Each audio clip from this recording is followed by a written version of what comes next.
The Odyssey, directed by Christopher Nolan, is, in my opinion, one of the most interesting takes on the Odyssey that I've ever seen, and today we'll be giving a review that is spoiler-free, or at least to the extent that you can do that for a 3,000-year-old poem, but we'll be focusing on some of the themes that Nolan explored, and also how well the film was made at the end of the day, and whether you should see it. So some context for you to get started with. The Odyssey is 3,000 years old. It was constructed by Homer, and it's the story of Odysseus, who came up with this idea of using a horse as a trick to get into the city of Troy, and then Troy was destroyed, and Odysseus ended up shipwrecked and stranded on an island really far away from his home. And so the film follows his attempts to get home, and he also recollects on what it was that got him into that mess in the first place. He's also got a wife at home and a son at home, and they're both waiting for him. His old warrior comrades don't know whether he's alive or dead even now. And perhaps most importantly, the world has changed drastically since the events of Troy took place. So that's the original story of the Odyssey. It follows the events of the Iliad, where they're building up to that battle, eventually trying to get into Troy. And so in some ways, you can kind of mentally see the Odyssey as a kind of part two. But what Nolan does is really interesting because he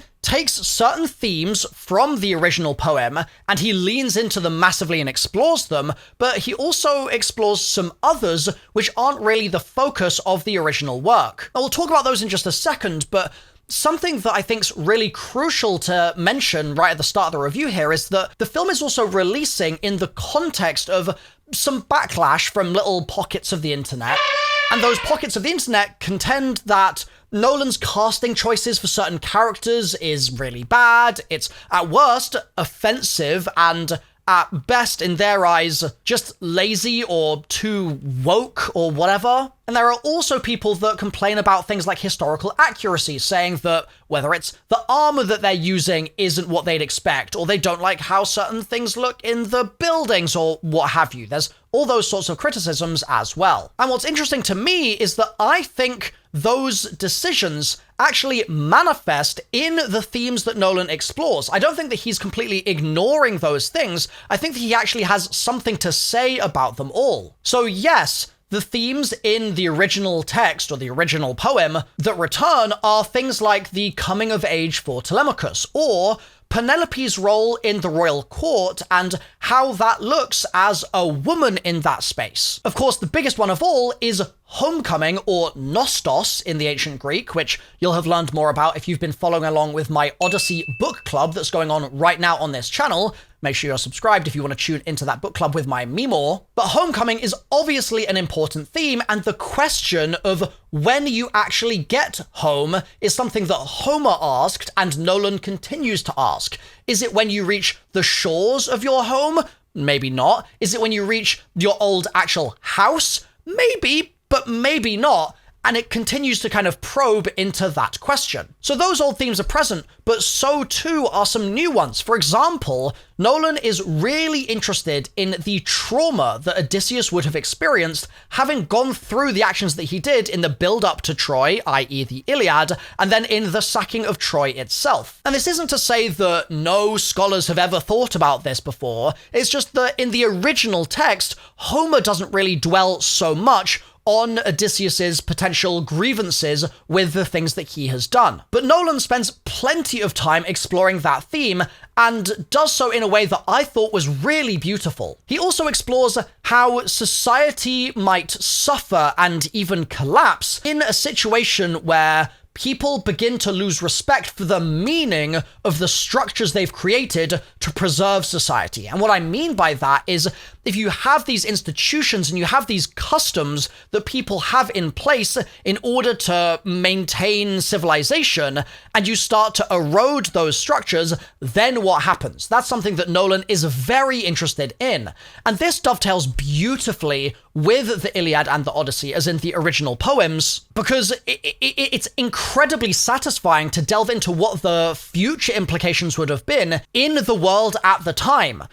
For context here, the Odyssey itself is dated to about 750 BC, something like that, somewhere in that range. But the story takes place in something like 1200 BC. And what that means is several hundred years have passed between when the story was set and when the audience would have been hearing it for the first time. And in that time, much knowledge about the Greeks was lost to history. We just don't know what was going on. It was actually a sort of dark age. And so Nolan's insistence on exploring the ramifications on the world that the story set in 1200 BC would have had is so juicy because it kind of helps us fill that gap in that Dark Age period before the Song of the Odyssey would have returned. And Nolan doesn't just stop there, but he makes a really important point to say, okay, if humanity has been altered massively by events in 1200 BC, for example, with the sacking of Troy,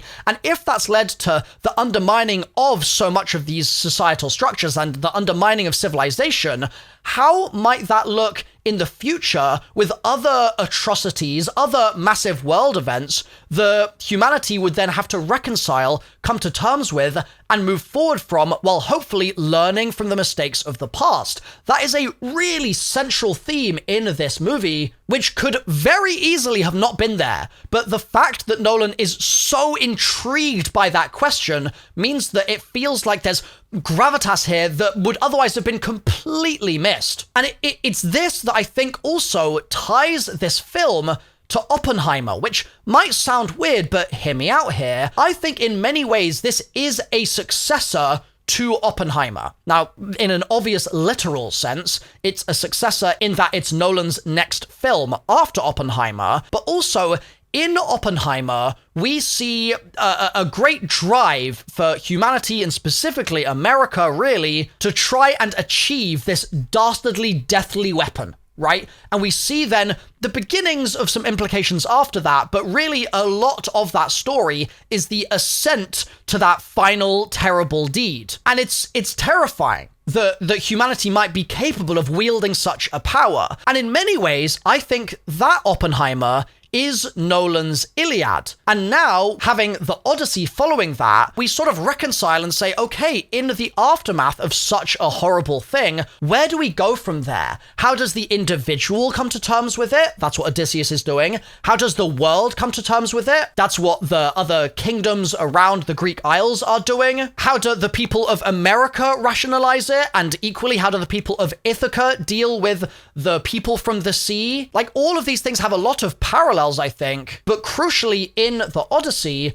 Nolan has a clearer answer for it. He's sort of saying, yes, this stuff happens, but through time, we will learn in certain ways, even if Odysseus needs to pay for his sins in some way. Again, I'm not going to go into any spoilers here. Even if that may be the case, future generations can and will learn from that. They will pick up the pieces, even if it takes hundreds of years to get there and songs to be passed down. The lessons eventually will come to light. Chasing the escaping sun, they will get there. And within that, there's this recognition that, yes, maybe that's going to be controversial, to be hopeful in some way, similar to how I think for some people, the hope of Disclosure Day, the Spielberg film that came out not too long before the Odyssey, also had a really optimistic, hopeful air to it by the end, but that in some ways didn't feel justified in a post-truth world where we're dealing with a much more cynical society. And it's a cynical society that, calling back to what I mentioned at the beginning, has the problems with this film of historical accuracy and of casting a trans actor and all those sorts of debates. But I think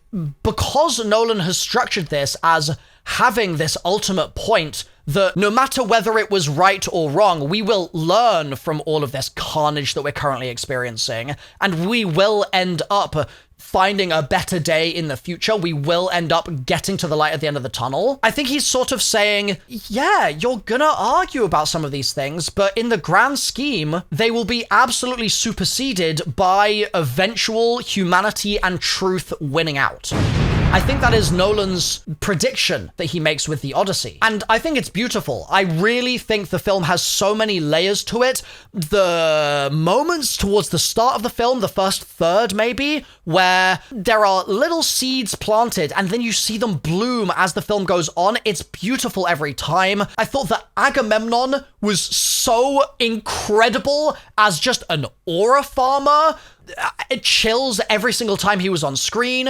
I loved everyone's performance. Honestly, I couldn't call out a singular actor because every single actor felt like they were giving career best performances for this. And I also saw it in 70mm IMAX both times I've seen it, and the glory of that can't be understated. It was absolutely incredible. Musically, I think it's astonishing as well. The plucking of Odysseus's bow is part of the soundtrack and recurs multiple times in a gorgeous way. The Cyclops and the sound of the Cyclops is very much part of the score also, and made it feel so much more gritty and gruesome when those scenes are taking place.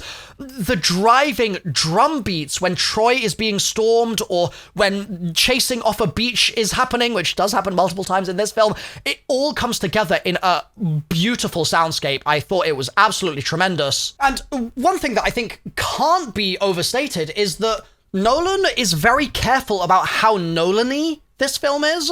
There's a world where he tried to do the whole add time travel thing to it, which we've seen some viral clips about in the build-up to the film, and I get the audience's desire for that because when Nolan goes there, it's extremely satisfying. However, I think that he's achieved that same Nolan feel, but without adding those sorts of devices. He hasn't gone there in any way. Instead, he's stuck with the material, and he's just made the subtext and made the underlying questions juicy in and of themselves. Like, the digging in that Nolan fans love to do with a given Nolan film can absolutely still happen here, and in fact, can happen even though the film is also extremely accessible, in my view, to new audiences that don't know the story of the Odyssey. Like, the implications of various gods or various actions or various laws are all shown to you in a way that don't feel overly expository, but still give you enough context to understand what's going on if you don't have any idea what this story's about. Like,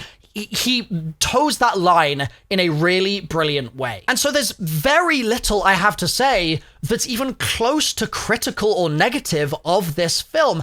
I mean, one thing that I thought could maybe be a little clearer is that there's a moment where Odysseus is meant to, and again, I'm keeping this spoiler free, but he's basically meant to sort of threaten an animal. You'll understand when you see the film. And he's threatening the animal, but you don't know that he's doing it for a couple of lines of dialogue, and then you're like, oh, right, the animal's in danger here. He's using that to kind of get his way, but I felt like that could have been slightly better portrayed in the moment. It was a minor gripe, but I think for some audiences, they might be a little confused there. And the only other thing is, I think it's long, and I love the fact that it's long. I mean, I'm literally doing a book club with my Meemaw talking about the Odyssey, so of course I want every minute of screen time I can get, especially in 70mm. But for some audiences, I think that they're going to really feel like it's a long film. I mean, it's 2 hours and 52 minutes long. They aren't wrong. And the only other thing that honestly is more of a warning is that there's a part of the film where they say, oh, the wind has died down. This is our chance.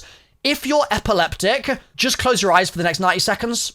It's just very flashy. That's all I'm going to say. So overall, admittedly, this movie is a 10 out of 10 for me. I thought it was absolutely phenomenal. And I would love to have you join our Odyssey book club, which is running through the book chapter by chapter, breaking down exactly what's going on, talking about it very much from a layman's perspective so that anyone can follow, and I'll have the first episode of that linked on the screen right now. And if there's demand for it, we might even do a couple of kind of Q&A, book club, film club screenings here in London where you can come and meet me and we can have a discussion about it after we watch the film together. If you'd like to see that, drop a comment, let me know, and I'll have more details on that very soon. For now though, the book club's linked on screen. I'll see you there.